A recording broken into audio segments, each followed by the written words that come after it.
கணவர் இறந்தவுடன் கட்டாயப்படுத்தி உடன்கட்டை ஏற வைத்தது இந்த சமூகம். அது அந்த காலம்.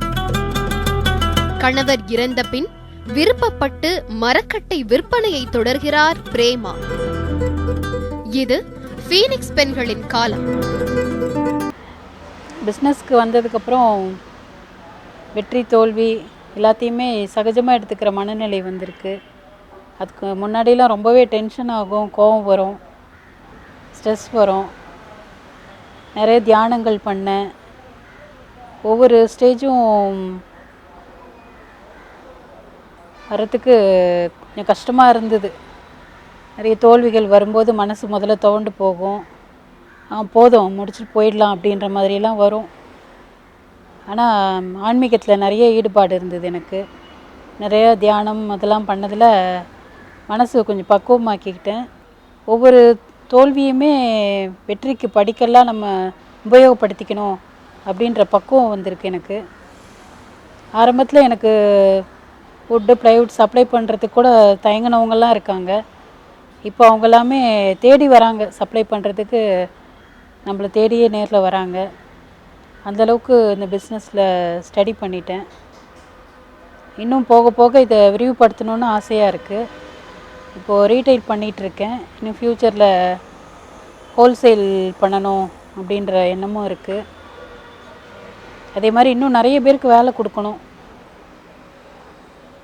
அதுவும் ஃப்யூச்சர் கோலாக வச்சுருக்கேன். இன்னும் நிறைய இன்டீரியர் ஆர்டர்ஸ் எல்லாம் நிறைய எடுத்துக்கிட்டு நிறைய வீடுகளுக்கெல்லாம் இன்டீரியர் ஒர்க்கெல்லாம் பண்ணி கொடுக்கணும். அதே மாதிரி கார்பெண்ட்ரி ஒர்க்கெல்லாம் நிறைய பண்ணி கொடுக்கணும். இது மாதிரி ஃப்யூச்சர் கோல்ஸ் எல்லாம் நிறைய இருக்குது.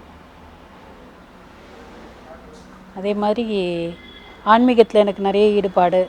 இன்னும் ஆன்மீக சுற்றுப்பயணங்கள்லாம் பண்ணணும். நான் 12 வருஷமாக பிளைனரில் வேலை பார்க்குறேன். நல்ல தரமாக மரங்களை கடந்து பார்ட்டிகள் வரும், நிறைய பார்ட்டிகள் வரும்.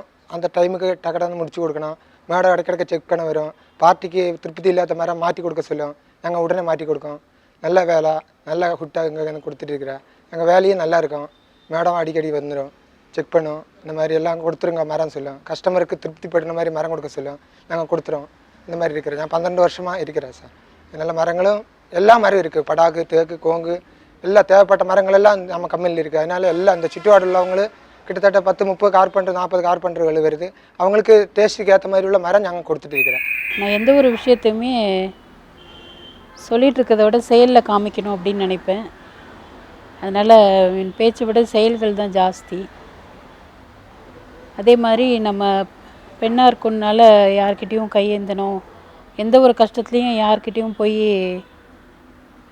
உதவி கேட்டு நிற்கக்கூடாது. எப்போது நம்ம உழைப்பில் தான் வாழணும், நம்ம உழைப்பில் தான் பிள்ளைங்களை வளர்க்கணும், முன்னுக்கு கொண்டு வரணுன்ற மோட்டிவேஷன் எப்போவுமே எனக்கு உண்டு. அந்த ஒரு உந்துதல் தான் இந்தளவுக்கு பிஸ்னஸ் பண்ணணும் அப்படின்ற இதுக்கு கொண்டு வந்திருக்கு. ஸோ எப்பவும் உதவி கேட்டு நிற்கிறதுன்றதே எனக்கு பிடிக்காது. அதனால் கடுமையான உழைப்பு கொடுக்கறதுக்கு எப்பவும் தயங்க மாட்டேன். ஆனால் உதவின்னு யார்கிட்டையும் போய் நிற்க மாட்டேன். இங்கே ஒரு 10 வருஷம் இருக்கும். எல்லாம் வேலை நடக்குது. எந்த மரம் வந்தாலும் குறிப்பிட்ட நேரத்துக்கு அறுத்து தரோம். வாசல், ஜன்னல் குறிப்பிட்ட ஆர்ட்ஸு எல்லாம் செய்து தரோம்.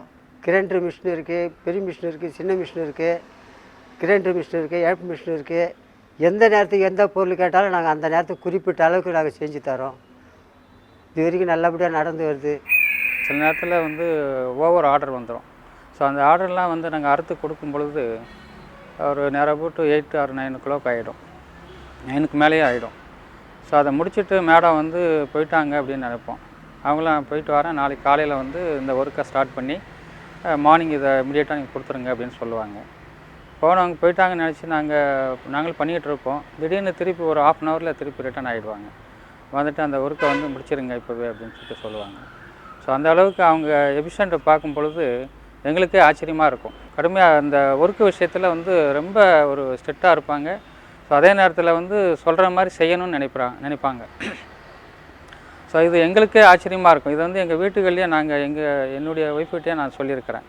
ஸோ மேடம் வந்து இந்த அளவுக்கு பண்ணிகிட்டு இருக்கிறாங்க. ஒரு பெண்ணாக இருந்து அவங்க இதை பண்ணணும் கூட தேவையில்லை.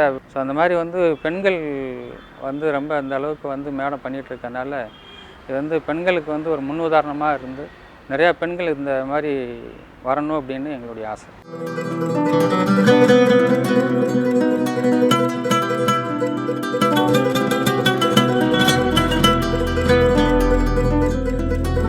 பெண்களுக்கு அழகு ஆடை ஆபரணங்கள் மட்டும் இல்லை, தன்னம்பிக்கையும் உழைப்பும். எந்த ஒரு சூழ்நிலையிலும் தன்னம்பிக்கை இருந்ததுன்னா எந்த ஒரு கஷ்டத்தையும் தாண்டி வந்துடலாம். உழைப்பாகட்டும், ஃபேமிலி ஆகட்டும், தொழிலாகட்டும், தன்னம்பிக்கை கண்டிப்பாக வேணும். அதே மாதிரி முழு வீச்சில் உழைக்கவும் நம்ம தயாராக இருக்கணும். ஹார்ட் ஒர்க் இருந்தால் எந்த ஒரு விஷயத்துலையும் 100% சக்ஸஸ் பண்ணலாம். அதே மாதிரி ஃப்யூச்சரில் ட்ரஸ்ட் ஏதாவது ஓப்பன் பண்ணணும், என்ன மாதிரி சிரமப்படுற பெண்களுக்கு உதவி பண்ணணும், எதிர்காலத்தில் அதெல்லாம் செய்யணுன்ற லட்சியங்களும் இருக்குது. அதே மாதிரி ஆன்மீகத்தில் நிறைய ஈடுபாடு இருக்குது. நிறைய கோவில்கள், பழங்கால கோவில்கள் புனரமைக்கிறது, அந்த மாதிரி இதில் நிறைய ஈடுபாடு இருக்குது. அந்த மாதிரியும் ஃப்யூச்சரில் பண்ணணும். அதுக்கு முன்னாடி இன்னும் பிஸ்னஸ்லேயே இன்னும் நிறைய பண்ணி பெரிய லெவலில் இது பண்ணிவிட்டு அதுக்கப்புறம் அந்த வேலைகள்லாம் பண்ணலான்னு நினச்சிட்ருக்கேன். அதே மாதிரி பெண்களுக்கு நிறையா, என்ன மாதிரி பெண்களுக்கு நிறைய ஹெல்ப் பண்ணணும். அது என்னோடய பெரிய லட்சியம். அது எதிர்காலத்தில் பெண்கள் எந்த தொழிலாக இருந்தாலும் எடுத்து செய்கிறதுக்கு தயாராக இருக்கணும். இந்த தொழில் தான் செய்வேன், அந்த தொழில் தான் செய்வேன், இப்படி தான் இருப்பேன், அப்படி தான் இருப்பேன்னு நினச்சிட்டு இருந்தோன்னா முன்னேற்றங்கள் காண்றது ரொம்ப கஷ்டம். நம்மளால் எந்த தொழில் செய்ய முடியுதோ, எந்த தொழில் நம்மளுக்கு சாத்தியமோ அதை விடாமல் அதில் இறங்கி முழு வீச்சில் உழைப்பு கொடுத்து தன்னம்பிக்கையோடு செயல்பட்டால் கண்டிப்பாக 100% சக்ஸஸ் கொடுக்க முடியும். என்ன மாதிரி நிறைய பெண்கள் இந்த டிம்பர் பிஸ்னஸ்க்கும் வரணும். எல்லா தொழிலையும் பெண்கள் ஆண்களுக்கு ஈக்குவலாக கால் பதிக்கணும். அதே டைமில் ஃபேமிலியை விட்டு கொடுக்கக்கூடாது. ஏன்னா நம்ம குழந்தைங்கள எப்போவுமே தாய் தான் நல்லபடியாக வளர்க்க முடியும். குழந்தைங்களை வளர்க்குற விஷயத்துலையும் எந்த காம்ப்ரமைஸும் இல்லாமல் அதுக்கும் நம்ம ஈக்குவலாக உழைப்பு கொடுக்க தயாராக இருக்கணும். உழைக்கும் பெண்களுக்கு என்னுடைய வாழ்த்துக்கள். நன்றி.